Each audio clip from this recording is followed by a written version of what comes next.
প্রকৃতি তখন ধারণ করেছে এক দানবীয় ভয়ঙ্কর রূপ, যেন প্রলয়ের দেবতা তার সমস্ত ক্রোধ নিয়ে ঝাঁপিয়ে পড়েছে এই ভরা নদীর ওপর। নদীর জল তখন ফুঁসছে, তার প্রতিটি দানবীয় ঢেউয়ে মিশে আছে শত শত অতৃপ্ত আত্মার হাহাকার আর আর্তনাদ। চারিদিকে ঝড়ের বাতাসের শো শো শব্দ। এই প্রচণ্ড ভরা নদীর মাঝে সামান্য একটা জীর্ণ নৌকায় বসে আছেন অরুণজন আর তার একমাত্র ছেলে হরি। তাদের পাশে রাখা মাছের ঝুড়ি, এই মাছগুলো বিক্রি করেই তাদের পরিবারের দুবেলা অন্ন জোটে। তাই জীবন বাজি রেখেও তারা এই অনিবার্য বিপদকে উপেক্ষা করে ঝড়ের মধ্যেও নদী পার হতে বাধ্য। অন্ধকার আর ঝড়ের গর্জন সব মিলে এক ভয়াবহ পরিবেশ সৃষ্টি হয়েছে, যেখানে এক ফোঁটা বাঁচার আশাও নেই। তারা বুঝতে পারেনি শতাব্দীর পুরনো অভিশাপ তাদের গ্রাস করবে। কিন্তু অরুণজন কি জানত যে এই নদী অভিশাপগ্রস্ত, নাকি সেও ছিল অন্ধবিশ্বাসের শিকার? হরি, এই দাঁড় শক্ত করে ধর। এ তো সামান্য ঝড় নয়, মনে হচ্ছে যেন কোনো প্রলয় নেমে এসেছে। আজ আমাদের উপরে ক্রুদ্ধ। আমি জীবনে এমন ঝড় দেখিনি। বাবা, তুমি একদম চিন্তা করো না, আমরা দুজন মিলে ঠিক পার হয়ে যাব। আমাদের মায়ের কাছে ফিরতেই হবে। মা আমাদের জন্য অপেক্ষা করছেন। মাছের ঝুড়িগুলো সাবধানে রাখো। এগুলোই তো আমাদের পরিবারের শেষ সম্বল। এগুলো হারালে আমরা না খেয়ে মরব। এ কিসের শব্দ রে বাবা? মনে হচ্ছে যেন নদী ফুঁসছে, জল যেন বিশাল কিছু গিলতে চাইছে। মনে হচ্ছে নদীর দেবতা সত্যি সত্যি জেগে উঠেছে। বাবা, আমাদের এই নৌকাটা তলা দিয়ে জল ঢুকছে। মনে হচ্ছে কোনো একটা ঢেউ নয়, কোনো বিশাল অদৃশ্য শক্তি এসে সজোরে ধাক্কা মারল। নৌকা নিয়ন্ত্রণহীন হয়ে যাচ্ছে। ঈশ্বর, এ কি হলো? আমাদের নৌকা আর চলছে না, আমরা ডুবে যাচ্ছি। আমাদের সব স্বপ্ন, গৌরীকে নিয়ে দেখা সব স্বপ্ন আজ এই কালো জলে তলিয়ে যাচ্ছে। আমাদের বাঁচাও তুমি। বাবা, আমার খুব ভয় করছে। এই ঝড় আমাদের শেষ করে দেবে। আমরা কি আর তীরে পৌঁছাতে পারবো না? সাহস রাখ বাবা, আমরা ফিরবই। জীবনের আয়ু যদি আর একটু থাকে, আমরা বেঁচে থাকবো। আমরা ঠিক বেঁচে থাকবো। বাঁচাও! কেউ কেউ নেই, শুধু অন্ধকার চারিদিকে। কে বাঁচাবে আমাদের বাবা? আমাদের কি আর ফেরার রাস্তা নেই? হে নদীর দেবতা, আমাদের ক্ষমা করো। নরবলি বন্ধ হোক। আমার মৃত্যু হলে আমার পরে যেন কারো মৃত্যু না হয়। ভগবান, তুমি সবাইরে অভিশাপ থেকে রক্ষা করো। সেই মুহূর্তে এক প্রচণ্ড দানবীয় ঢেউ এসে তাদের নৌকাটিকে তুচ্ছ পাতার মতো উল্টে দিল এক পলকে। নৌকার সাথে অরুণজন আর হরির শরীর নদীর শীতল অন্ধকার জলে তলিয়ে যায়। তাদের শেষ আর্তনাদ ঝড়ের শব্দে মিশে এক অশুভ নীরবতা সৃষ্টি করে। তাদের মাছের ঝুড়িগুলো কিছুক্ষণ জলে ভেসে থাকে, যেন তাদের করুণ নিয়তির নীরব সাক্ষী। সেই ভরা নদীতে আর কোনো জীবনের শব্দ শোনা গেল না।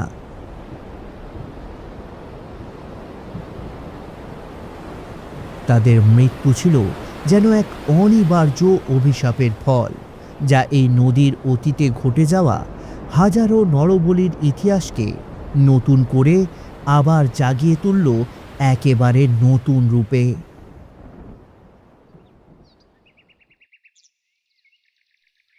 সেই ভয়াবহ ঘটনার পরের দিন সকাল, গ্রামের প্রাণকেন্দ্র বটতলায় গ্রামের মানুষের বিশ্বাসকে নিয়ন্ত্রণকারী দাঁড়িয়ে আছেন ঠাকুর রণসিংহ। তার চোখে অন্ধবিশ্বাস আর ক্ষমতার দম্ভ, যা তার কুঁচকানো মুখে স্পষ্ট। গ্রামের শীতল পাটিতে বসে আছেন তার একান্ত অনুগত ভক্ত কুণাল আর রামপাল। তাদের আলোচনার বিষয়বস্তু ছিল গ্রামের সেই ভয়ঙ্কর নরবলির কুসংস্কার এবং নদীর দেবতাদের খুশি করার উপায়। তাদের চোখে তখন ভয় আর ভক্তি দুটোই। ঠাকুর তাদের কাছে ঈশ্বরের চেয়ে কম কিছু নন। গ্রামের সব সমস্যার সমাধান সেই করে, কিন্তু তার বদলে কয়েক হাজার মানুষের প্রাণ নিতেও সে ভাবেন না। ঘিরে রেখেছে তাকে কুসংস্কার। তিনি গ্রামের সাধারণ মানুষের চোখে জড়িয়ে রেখেছেন মিথ্যা। তোমরা জানো, আমাদের গ্রামের সুখ, শান্তি আর সমৃদ্ধি আসে কেবল নদীর দেবতার কৃপায়। দেবতা প্রসন্ন হলেই আমাদের ফসল ভালো হয়, মাছের প্রাচুর্য থাকে। আর এই দেবতাকে তুষ্ট করবার জন্য আমাদের কি করতে হবে? ঠাকুর, আপনার আদেশই আমার সব, আপনার জ্ঞানই আমার পথ। নদীর জলে নরবলি, এটাই তো আমাদের গ্রামের একমাত্র মুক্তির পথ। এর মাধ্যমে আমরা দেবতার ক্রোধ থেকে রক্ষা পেতে পারি। ঠিক বলেছ, নরবলি। প্রতি বছর এই পবিত্র নদীতে আমরা একটি করে পবিত্র নরবলি দিই। এই নদীতেই তো হাজারো অতৃপ্ত লাশ পড়ে আছে। তাদের আত্মাই আমাদের গ্রামকে রক্ষা করে। তারাই এই ভয়ঙ্কর জলের দেবতা। তাদের জন্যই আমরা বেঁচে আছি। কিন্তু ঠাকুর, গ্রামের মানুষ তো ভয় পাচ্ছে। তারা বলছে যে এই নদীতে যাবে তার মৃত্যু একেবারে অনিবার্য।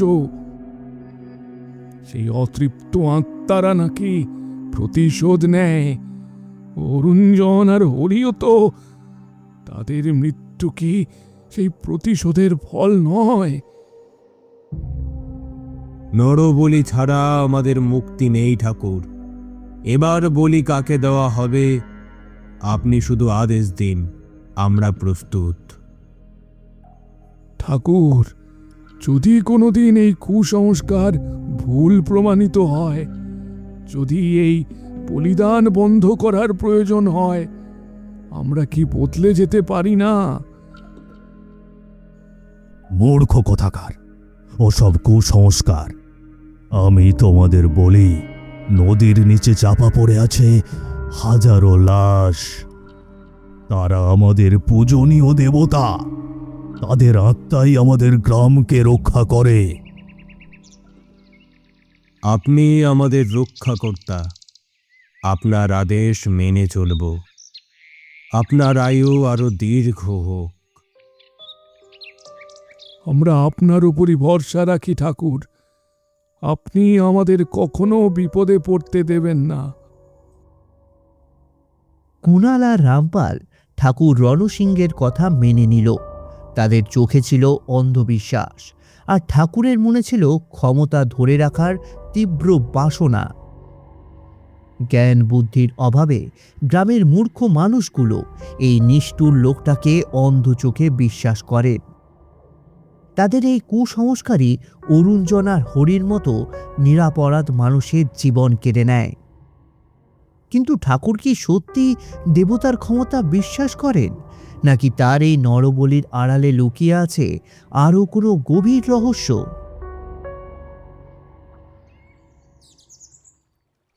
সেই ভয়াবহ হৃদয় বিদারক ঘটনার কয়েকদিন পর নদীর ঘাটের পাশে দাঁড়িয়ে আছেন চোখে পাথর গৌরী। তার স্বামী অরুণজন আর ছেলে হরি দুজনেই চলে গিয়েছেন নদীর পাশে। তার পাশে দাঁড়িয়ে তার প্রতিবেশী নিরলা,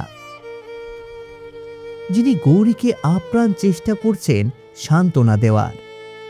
গৌরীর চোখে তখন শুধু শূন্যতা আর যন্ত্রণা গ্রাস করেছে, যেন তার আত্মা চলে গিয়েছে শরীর ছেড়ে। তার ভেতরের নীরব আর্তনাদ যেন ছুঁয়ে যাচ্ছে আকাশ। নিরলা, আমার স্বামী আর আমার ছেলে দুজনেই নেই। আমি এখন কি নিয়ে বাঁচবো? আমার ঘর যে এক মুহূর্তেই শূন্য হয়ে গেল। আমার সব আলো নিভে গিয়েছে। আমি এখন কি নিয়ে বাঁচবো? আমার সবকিছু কেড়ে নিল কে? তুই শান্ত হ দিদি, তুই শান্ত হ। এমন করে নিজেকে আর কষ্ট দিস না। এই সবই হলো নদীর দেবতার লীলা। তোর স্বামীকে তো আর খুঁজে পাওয়া গেল না, তাকে তো নদী টেনে নিয়েছে। তুই শক্ত হ দিদি, তুই শক্ত হ। দেবতার লীলা? নরবলি? কেন আমার সাথে এমন হলো? আমার স্বামীর তো কোনো অন্যায় ছিল না। সে তো শুধু মাছ ধরেছিল, সে তো শুধু তার পরিবারের জন্য খেটেছিল। তাহলে কেন তাকে বলি হতে হলো? দিদি, আমরা তো সবাই জানি ঠাকুর রণসিংহের কারণেই এই নদীতে এত অভিশাপ। নরবলি বন্ধ না হলে এমন চলতেই থাকবে। আমরা সবাই বিপদে আছি, আমাদের কপাল খারাপ। আমি ঠাকুরকে ছেড়ে দেব না। সে আমার স্বামীকে ফিরিয়ে দিক, সে আমার ছেলেকে ফিরিয়ে দিক। আমি তাকে এই নরবলির জন্য দায়ী করব। আমি এই গ্রামে বিচার চাই। সাবধানে কথা বল দিদি, ঠাকুরকে সবাই ভয় পায়। তার বিরুদ্ধে গেলে তোরও বিপদ হতে পারে, তোর জীবন বিপন্ন হবে। ঠাকুরের অভিশাপ ভয়াবহ। আমার আর কি বিপদ হবে? আমার তো সব কিছু শেষ হয়ে গিয়েছে। আমার আর কোনো কিছু হারানোর ভয় নেই। আমি এই কুসংস্কারের শেষ দেখে ছাড়ব। আমি একা লড়াই করব। ঠাকুরকে ছেড়ে দে, তিনি গ্রামের মঙ্গল চান। তার বিরুদ্ধে কেউ রুখে দাঁড়াবে না। সে ভক্তি দিয়ে সবার মন জয় করে রেখেছে। সে আমাদের ভক্ষক, সে পাপী। তার তার শাস্তি ভগবান দেবেন। যে পাপী, তার কখনো ক্ষমা হয় না। তুই বড় বিপদে পড়বি। এই গ্রামে সবাই ঠাকুরের দলে। তুই তার বিরুদ্ধে কথা বললে তোকে সবাই ফাঁসিয়ে দেবে। তবু আমি লড়াই করব। আমি বিচার চাই। আমি কিছুতেই এই অন্যায় সহ্য করব না। গৌরীর চোখে তখন শোকের চেয়েও বেশি ছিল প্রতিশোধের আগুন। তিনি জানতেন তার এই ভয়াবহ হারানোর পেছনে কারণ হলো এই গ্রামের মানুষের অন্ধবিশ্বাস আর ঠাকুরের ক্ষমতার লোভ। তার এই প্রতিজ্ঞা যেন নদীর গভীরে ঘুমিয়ে থাকা অতৃপ্ত আত্মাদের জাগিয়ে তুলল। গৌরী কি সত্যি একা লড়াই করতে পারবে, নাকি তার প্রতিশোধের পরিকল্পনা শুধু স্বপ্নেই থেকে যাবে? রাত তখন ঠিক 12টা। চারপাশ গভীর ও অন্ধকার। আকাশ ঘন মেঘে ঢাকা। কোথাও চাঁদের ছিটে ফোঁটা আর আলো নেই। একটু পরপর ঠান্ডা বাতাস এসে শরীরের লোমকূপ যেন দাঁড় করিয়ে দেয়। দূরে শিয়ালের ভয়ঙ্কর ডাক যেন এখনই ছিঁড়ে খেয়ে ফেলবে।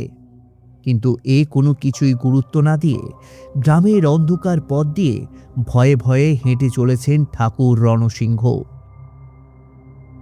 তার মনে তখন ভয়, দ্বিধা আর অপরাধবোধের এক ভয়ঙ্কর সংমিশ্রণ। তিনি নিশ্চিত নন তার নরবলির তত্ত্ব সঠিক কিনা।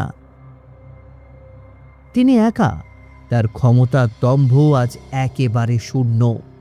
হঠাৎ বাতাস বন্ধ হয়ে গেল। পরিবেশ অস্বাভাবিকভাবে ভারী হয়ে ওঠে। ঠাকুর রণসিংহ, আমারে চিনতে পারছ? আমি অরুণজন, আমার ছেলে হরি। আমাদের কেন মারা হয়েছিল, উত্তর দাও। ভূত, ভূত, তুমি তো নদীতে ডুবে গিয়েছ। তুমি আমাকে কেন শাস্তি দিচ্ছ? আমার তো কোনো দোষ নেই, আমাকে ছেড়ে দাও। ডুবে যায়নি, আমাকে অতৃপ্ত আত্মারা টেনে নিয়েছে। কারণ তোমার ক্ষমতার লোভে এই নদীতে নরবলি দেওয়া হয়। আমার মৃত্যুর জন্য তুমি দায়ী। তোমার পাপের জন্যই আমি আর আমার ছেলে মরেছে। তুমি আমাদের হত্যা করেছো। না, ওসব কুসংস্কার। আমি কিছু জানি না, আমাকে ছেড়ে দাও। আমি আর এমন করব না। আমি দেবতাকে বিশ্বাস করি।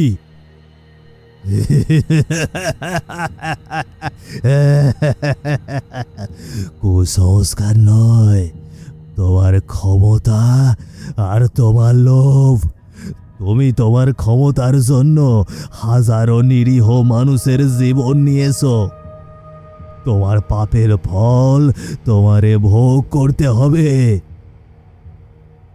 আমি কি করব বলো? তুমি যা বলবে আমি তাই করব। আমার জীবন ভিক্ষা দাও। আমি বাঁচতে চাই, আমি মরতে চাই না।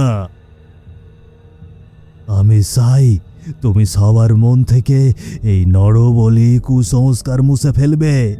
ঘোষণা করবে নদীতে আর কোনো বলি যেন দেওয়া না হয়, নয়তো আমি তোমার গলা কামড়ে খেয়ে এখানেই মেরে ফেলবো। যেমন করে নদী আমাদের মেরেছে, তোমার স্থান হবে ওই নদীতেই। রাজি, আমি রাজি। আমি কালই সব কুসংস্কার বন্ধ করে দেব। নরবলি চিরতরে বন্ধ হবে। আমাকে মুক্ত করে দাও, আমাকে শুধু মুক্ত করে দাও। তোমার কথার যেন ফের না হয়। তোমার চোখ দিয়েও রক্ত ঝরবে যদি আমার কথা তুমি না শোনো। তুমি একটা পাপী। আমি সব মেনে নিলাম। আমি মুক্ত ঘোষণা করব। আমার প্রাণ ভিক্ষা দাও। আমি বাঁচতে চাই। আমার প্রাণ ভিক্ষা দাও। আমি বাঁচতে চাই।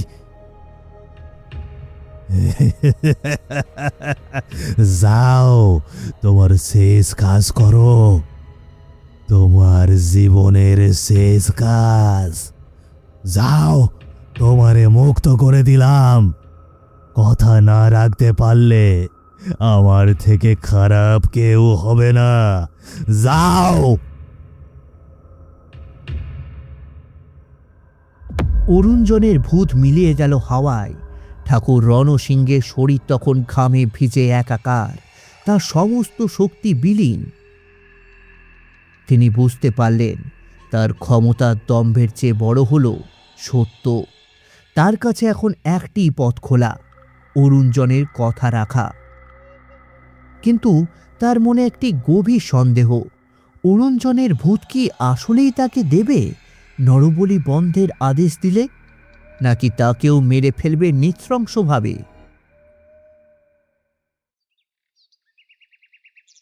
পরের দিন সকালে লক্ষ্মীপুর গ্রামের চায়ের দোকানে বেঞ্চে বসে আছেন মহাজন আর শ্রীকান্ত। তাদের মুখে তখন বিস্ময় আর চাপা উত্তেজনা। চারিদিকে মানুষের কোলাহল, যা সৃষ্টি করেছে এক অস্বাভাবিক পরিবেশ।